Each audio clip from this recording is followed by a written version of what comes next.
is the Living 1982 podcast. Were you into the punk scene in the very early 80s, or someone who discovered the genre along the way?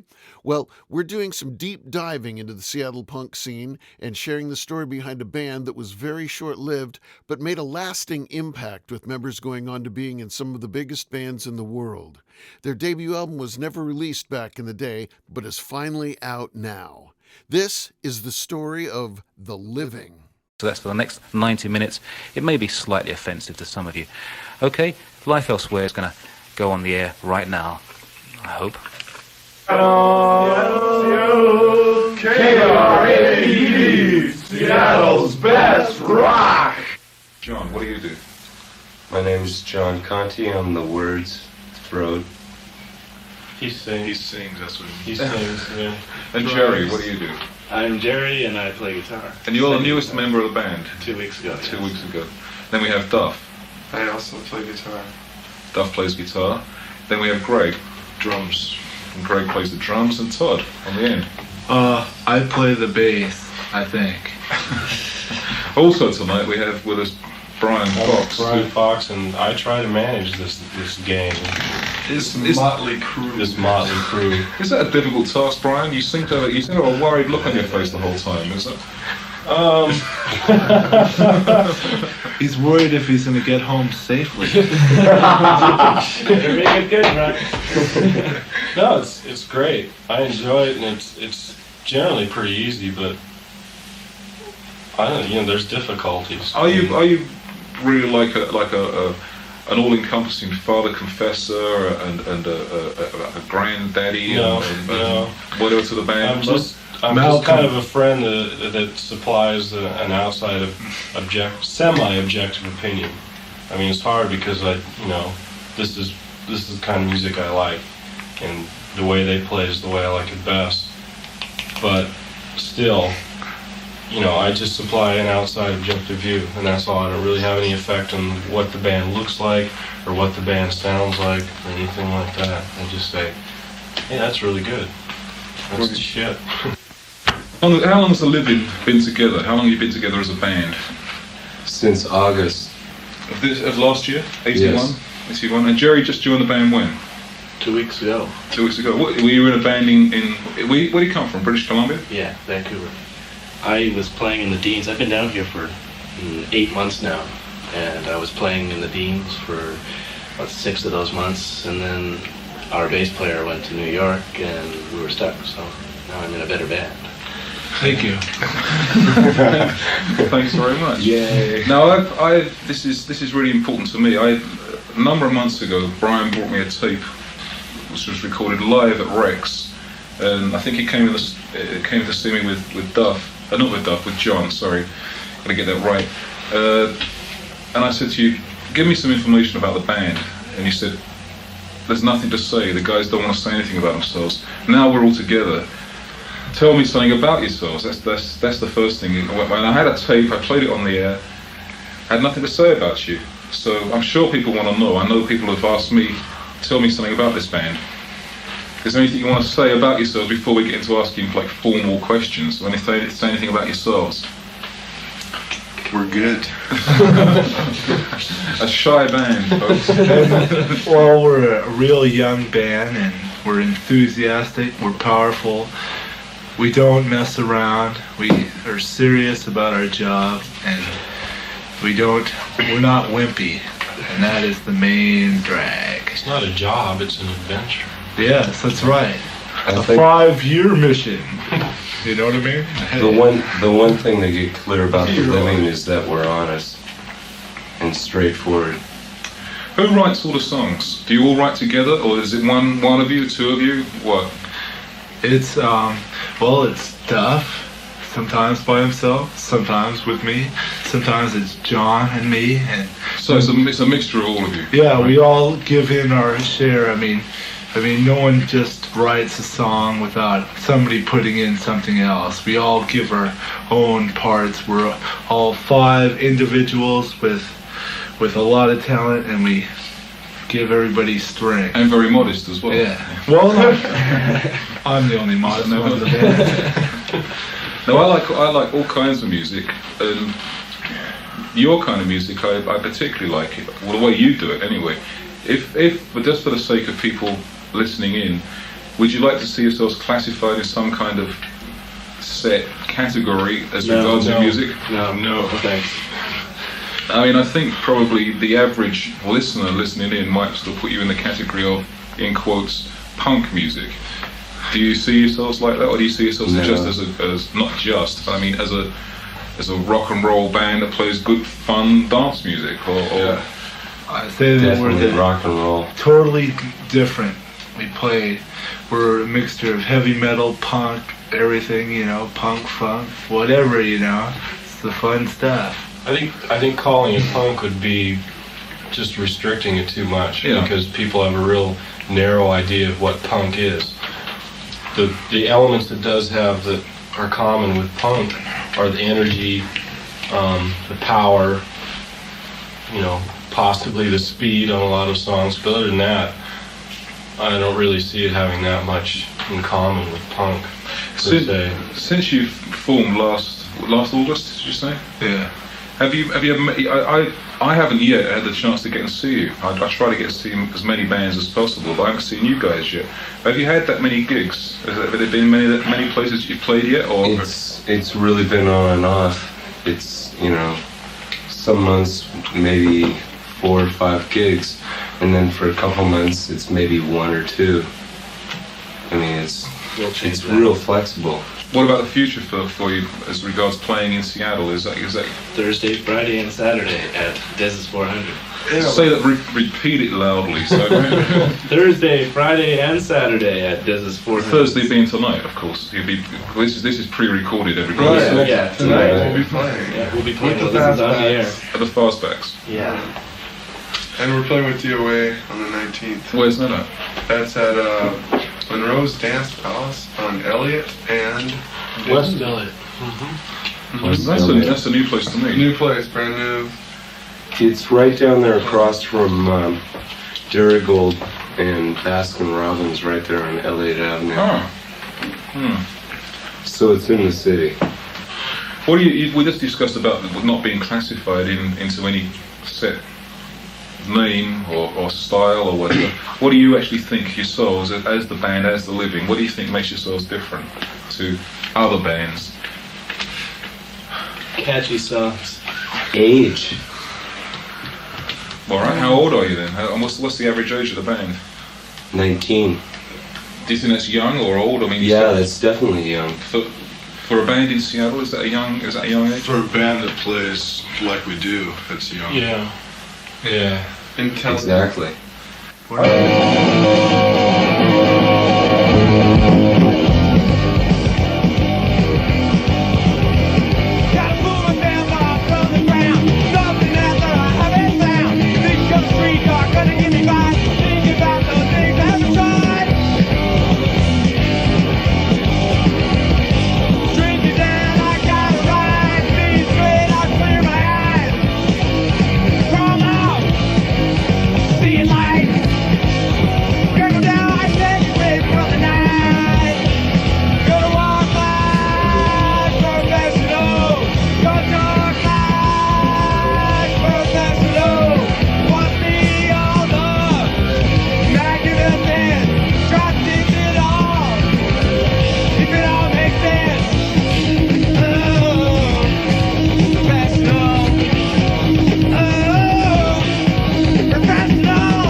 Isn't it amazing, when your voice is slowed down like that, like the tape was running at? Did you notice it was running a little bit slow there? Thank you very much for the people that called up and told me and alerted my attention to that fact. I had realised I don't really talk like that. That was The Living. You've been listening to a little bit of an interview with The Living. I'm going to hear some more from them later on. I found it rather interesting. I hope you did. You listen to KRAB 107.7 FM in Seattle. Be playing at Dez's 400 tonight, tomorrow night, and Saturday night. In fact, they're not going to be playing there. They did play there, I believe, on Tuesday night, and Dez didn't seem to like them very much. Oh well, this is Soft Cell. previously this week with The Living, and I thought it would be a good idea to hear some more of it right now. So why don't we just do that? And this is some of it, I hope, if we actually get to it. Yes. You know, we're serious about what we're talking about, but then again, we're kind of making fun of it. You know, we're not so serious that, you know, I mean, you don't come across to me as being like some, I won't name any bands, particularly in Seattle, just for the sake of bad feelings or whatever, but you don't seem to be so angry, you don't seem angry about everything and anything, although I'm sure that you share some views that I have as well, that things aren't quite right. Do you want to expand on that a little bit? Well, living in America, it's so easy. Anywhere else in the world, they can be angry, but in America, we got it easy. Yeah. Easier than anywhere. And people say, oh, we got it so hard, but they're really kidding themselves. I mean, they have to go out and see the world before, you know, it's that hard. Because getting a job isn't that hard if you want it bad enough, you know. If you want something bad enough, you go and get it. You know? Do all you guys, sorry, go ahead, John. I think what that tune says basically is that we're making somewhat of a political statement. We want the crowd to have a good time, but we also want them to realize that, yeah, this sort of thing is going on. People are shooting people in the streets. I read in the paper every day about 11 and 12-year-olds shooting some friend of theirs. And, you know, so Live by the Gun is like, it's a political statement, but you got to take it somewhat seriously, but you also got to relax and just sort of think, okay, we want to change it this way. Let's not do it hardcore. Let's do it in time. Do you think that people, when they're listening to your music, when they go to see a show, or like on this program, they listen to the tape, or in the future, if you have a record out, which I presume you will be doing, we'll talk about that later on. Do you think that people actually pick up on listening to the lyrics? Do you think that people are conscious of what you're saying? Yeah. Some points, the choruses and stuff. For example, Live by the Gun, exactly. That's a long chorus, and there's points that I'm sure I've heard people repeating and singing along with us, but a lot of the words people don't listen to, you know, they just kind of listen to the whole There's been a lot of in the last few years, particularly in the so-called punk movement. There's been I don't want to really harp on this punk thing too long, but there's been so much said about protest and anger and all the rest of it. What are your feelings about? I mean, we're just talking about Live by the Gun, but what do you feel about all that other stuff? Do you have any? You just said, Todd, about how easy it is to live in America, and if you want to get a job, you can work. Do all you guys work? Or are you going to school, or? I mean, well, I just got out of high school Friday. Oh, well, congratulations! And Greg just got out of college and stuff like that. I don't know. People look at punk as California punks. They're very rich, most of them, and they trash stuff and everything. And that's, you know, it gives punk a bad name, and that's, you know, that's not good for anybody. It's just music, really. And a lot of people don't listen for the lyrics, they listen for the music only.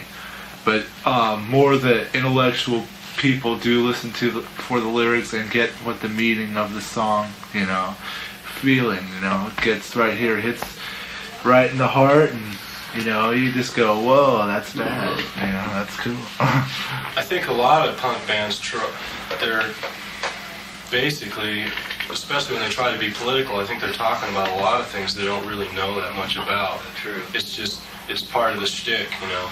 Oh, okay, we're going to come out, we're going to play this really hard music, and we're going to rant and rave, and I think it's sort of contrived. Whereas I think the Living, when they have a message, it's usually something they know a little bit about, like Live by the Gun, more directly is about the draft. And I think, you know, the bands all around 19, sure they can relate to that. It's something they know about.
Well, I've decided I've just got to see that band live sometime or other. Not at Des's 400, obviously. Let's live by the gun, by the living, and some more of them later on. Of the living. I don't know, I forget what I asked him. Let's find out what I asked him. It's on tape. Why don't I let them speak for themselves, eh?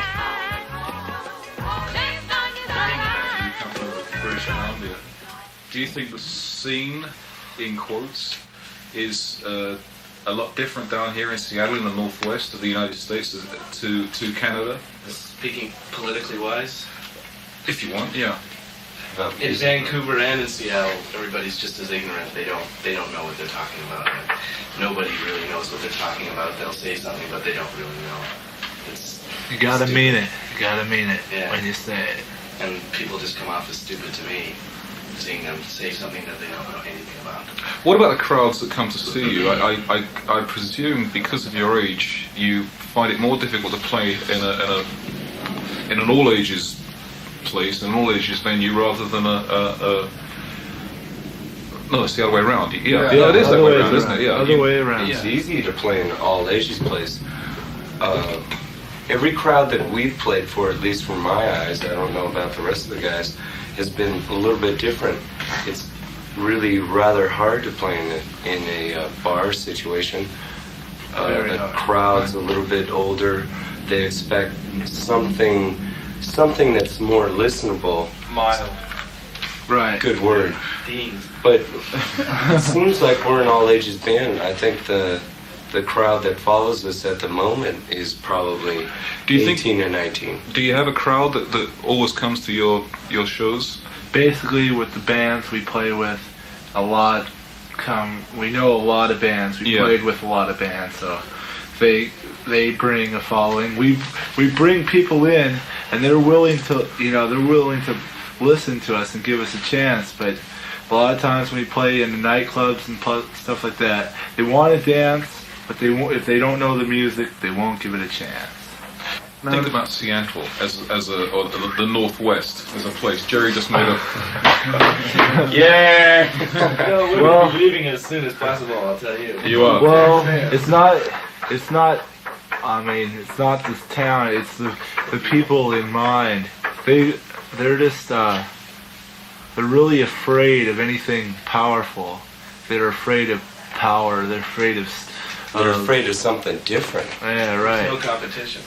They just don't, anything that is not preppy, and I mean that preppy, you know what I mean? They want college rock right now, and that's what they're into.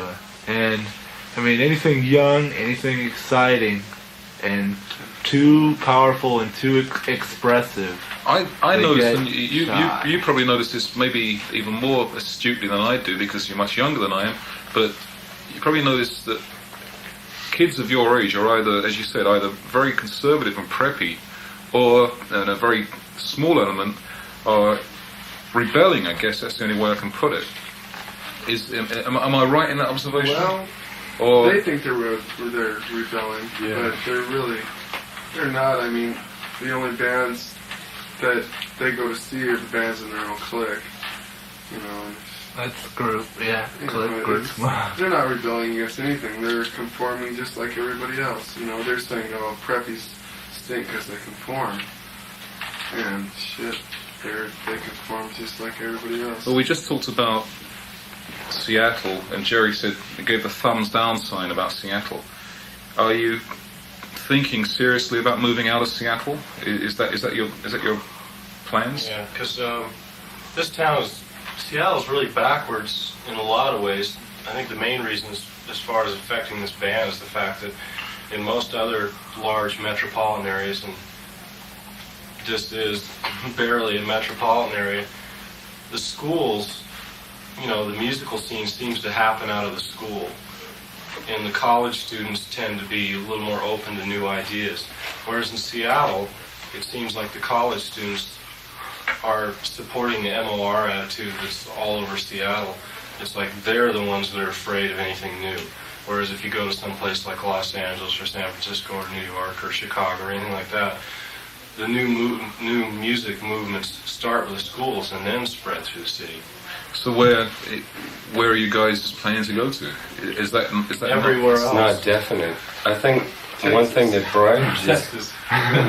Brian didn't say just then was the fact that supposedly it takes like 2 years to get to New York, what's happening in England, and then it takes 3 years to get to LA, and it must take about 5 to 7 years to get to Seattle. So like, that's where Seattle is. We're not really behind, we're just not with it. Yeah. You know. And of course, by the time it gets here, it's bastardized anyway, because it gets mutated going to New York and mutated going to LA, and by the time it gets here, it's so watered down and so plastic that it's hard to take it seriously. The band will probably not ever be top here in Seattle, but the band will probably be able to make it somewhere else. You don't see yourselves watering down your ideals or ideas at all. No chance. Not to make some money. A lot of people, when they start to make some money and they get a deal with a record company, the record company then dictates to them what they should have to do to sell more product. If I want money, I'll just go get a job. There's a lot of experience with it. We were talking about records. What about record deals or record contracts or whatever? Brian, you can probably answer this. There's possibilities. Is there any? There's things in the works, and there's no point in mentioning now because nothing's happened yet. But there's definitely, some buzzing going on, and we're optimistic because. Would you want to do like some of the other bands have done in this town? In fact, nearly every other band I've spoken to has eventually put out their own record. Do you want to do that, or would you like to maybe move one jump ahead of that? And record would be nice, but only as a ticket out of Seattle. It seems to me, as what you're saying is that Seattle is more of a hindrance to you than. Yeah. But wouldn't it be true though if you went to, say, Los Angeles or San Francisco even, that there's going to be another half a dozen, if not more, livings? No. There's I don't see any other band as being like us and having the same ideals, and really because we know what we're talking about. Attitudes. Yeah. Yeah. A lot of the other bands just, oh yeah, we'll go play and then we'll go take drugs afterwards, and we'll have great fun, and kill everybody, fight, and all that stuff. We're just, I think, we're There's a little bit. It just comes down to there's a little bit of everything for everybody in this band, and we're not going to kill ourselves. We don't really give a fuck about a lot of the rock ideals. We want to make our own. We want to sort of do our own thing without looking stuck stuck what up. everybody else did. And you know what? I bet you we drink more beer than any of them. I'll drink to that.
Hey, and that song was just for you. That's The Living there. You just heard a little bit more of the interview we did with them earlier this week. Some more from The Living a little later on. Now, some about criticism, and this is the kind of thing they answered. As of yet, we haven't gotten much poor criticism. We've gotten some constructive criticism.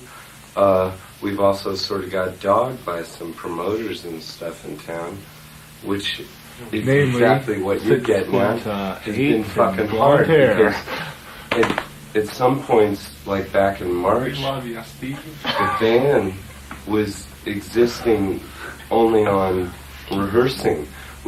You weren't playing anywhere? No, we weren't playing for about 2 months from February to March. Well, it sounds like that's changing, because if a promoter came to you, and we won't use any names, but if a promoter came to, we can do, I guess, but if a promoter came to you and said they wanted you to play at a show next Saturday night, supporting No Cheese Please, would you do it? Or I'm just using that band as an example. But I get the feeling from the look on your faces that it wouldn't be quite the band that you would particularly want to choose to support. But would that matter? Would you still go along and do it? Yeah. Definitely. We would. Because I love to play. They did a show with the Dinette set, and that's pretty diverse coupling, and they did pretty well with the crowd there. But unfortunately, the people that booked him at the club weren't interested in having him back, just because they said, well, look, they didn't do that well. But under the circumstances, they did quite well. This seems to me to be just getting back to the Seattle thing, because whilst you are in Seattle, and right now it doesn't seem like you're going to be moving out of Seattle next week, or whilst you are here, you're going to have to try and make the best of it. Is it really difficult for a young band like yourselves to actually get gigs? We talked about earlier on about playing in the bar situation. It doesn't seem to be the most favourable situation for you. So what about other places? There seems to be like It's really tough. I mean, there's been a lot of bands, hard rock and punk bands, that have trashed the all ages halls, and it makes it tough for promoters to get a show going because they can't find a hall. We'd love to play all ages shows. We'd love to play any sort of show, but I mean, it's just it comes and goes. What about the Living? If you're in the club, there's no way you're not going to be aware of the band, and I think a lot of people just want to go there and just kind of have background music. Yeah. And that's where a lot of bands that run the club circuit around here, they're turned down nice and low, and their originals might as well be covers. They're so watered down. You can eat nachos too. You can eat nachos too. Nacho rock. We are not nacho rock. If it happened that, say, a commercial radio station in this town suddenly did an about face and started taking notice of what was going on in the city, which, from my opinion, not one of the commercial radio stations does, which is a great pity. Would you be open to, or let me put it like this: would you want to do something which would be fitting into a commercial radio station format? We already do. There's 5 or 10 tunes that we already do that conform to commercial music. I mean, in a way, just your radio station. Well, it's not commercial. Yeah, but it's not commercial. But in a sense, it's, you know, we're being able to be interviewed tonight. You know, I mean, there's a couple tunes I would say right off the hand that would easily go over KSW and. Yeah, I agree with that. I think it's really rather odd that a radio station like KISW, which plays supposedly heavy metal, has totally ignored the kind of music that you guys play. And here they have it, sitting in their own backyard, yet they're still shoveling out AC/DC and the rest of that stuff. Led Zeppelin and Kiss. We wear different clothes than they do. Do you think that's an important part of it? Do you think that? I mean, are you conscious of that? Well, it seems to be to them. Yeah. You know, we look different. We might speak a little different. You know, we don't smoke pot either. So that is, let's say, 95% of the reason we're not on there. No Ted Nugent on guitar. You know, no 10-minute guitar solos. Isn't actually 5 to 10 second solos. We don't put socks in our pants either. Yeah. Don't tell me you don't need to, right? I don't need to. Nick, eat your heart out. Pockets in my socks. If they slowed down all their songs, you know, they probably could pick up real heavy on a heavy metal audience. But the minute you speed it up, they just go, that's punk rock. It's the same thing maybe as a heavy metal riff. You know, you can take a heavy metal riff and maybe a punk riff. And if you play the punk riff slower, it sounds like heavy metal. Yeah. And that's the fine line for it. You know, like I went to a party and I put on some tunes and everyone was listening going, yeah, this is great, who is this? And you told them and they go, get it off, just get it off. And so I lied to them one time and said this is the Stones' new album, and they thought it was. And they listened to it all night long, and then they started asking me different questions, going, who is this band? And I tell them another band they'd like, and you know, oh yeah, okay, you know. And it was the Clash. It was just the Clash. I mean, the Clash is very nice, you know, they're nice to me and everything, and you know. And if I would have put on the Pistols, it would have just rocked them. And a lot of times they'd sit there and they hate it. And their foot was still moving. Yeah. Foot was still moving. And I was going, you have to like it. Look at your foot, you know. They look down there at their foot and they go, it's moving. They started hitting and stuff and stop that.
To you too. No Thanks there by The Living.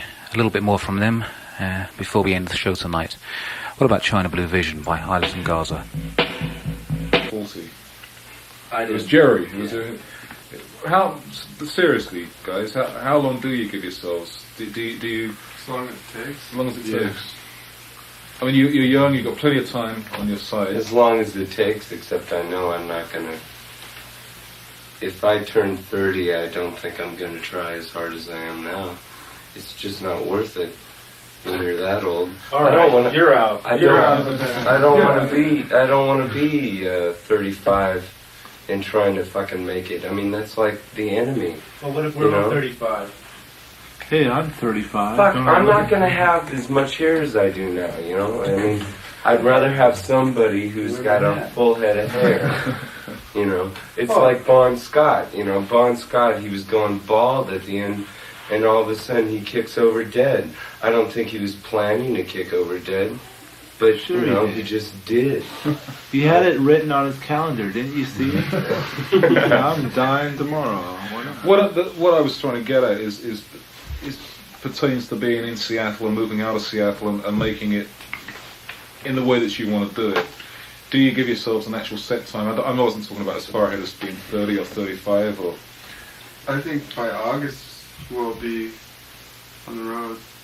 We're working to get a van right now, and there's some talk about Texas and the West Coast and Canada. across Where Canada. the beer is strong. I want to thank everybody very much for being here. Thank We you. want to thank you Thank too. Thank you. I want to ask you, where did you get your boots? Seattle. KRAB, Seattle's best rock. Eat your heart out. We hope you enjoyed this episode of the Living 1982 podcast. Circle back for weekly episodes and find out about each week's special guests and where to stream the music by following the band's release on Instagram at The Living 1982.